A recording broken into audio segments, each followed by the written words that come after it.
নমস্কার বন্ধুরা, আগামী রবিবার 15ই ফেব্রুয়ারি মহাশিবরাত্রির ব্রত। সেই দিন আমরা তোমরা বাড়িতে কিভাবে প্রথম প্রহরে পুজো করে নেবে বা 4 প্রহরে যারা পুজো করতে যাও সেই ভিডিও আমার চ্যানেলে দেওয়া আছে, তোমরা দেখে নিও। আর শিব পার্বতী সেদিন বিবাহের দিন, সেদিন শিব পার্বতীর তোমরা চিত্রপট রেখেও বাড়িতে পুজো করতে পারো।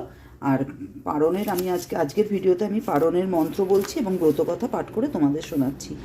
পারণ মন্ত্র হলো সংসার ক্লেশ দগ্ধস্য ব্রত নানেন শঙ্কর প্রসীদ সুমুখ নাথ জ্ঞান দৃষ্টি প্রদ ভব। এটা হলো পারণ মন্ত্র। আর ব্রত কথা হলো হাতে একটা ফুল আর একটু চাল নিয়ে ব্রত কথা পাঠ করবে।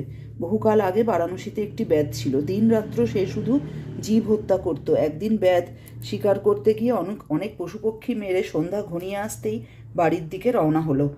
কিছুটা এগোতেই রাত্রি হয়ে গেল। অন্ধকার রাত্রি, পথ দেখা যায় না। সে তখন এক গাছের নিচে আশ্রয় নিল, কিন্তু গভীর জঙ্গলে হিংস্র জন্তু জানোয়ারের ডাক শুনে সে ভয়ে একটা গাছে উঠে তার ডালে বাঁশের ঝোলা বেঁধে সেই ডালেই বসে রইল।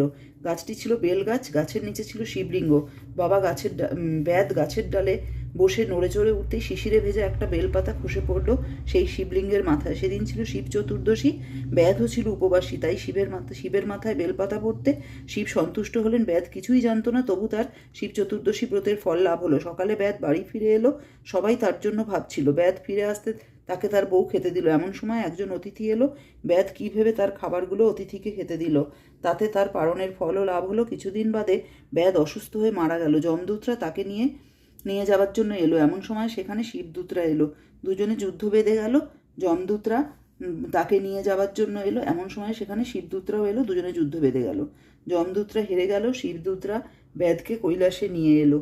যমদূতরাও তাদের পেছনে পেছনে ধাওয়া করলো।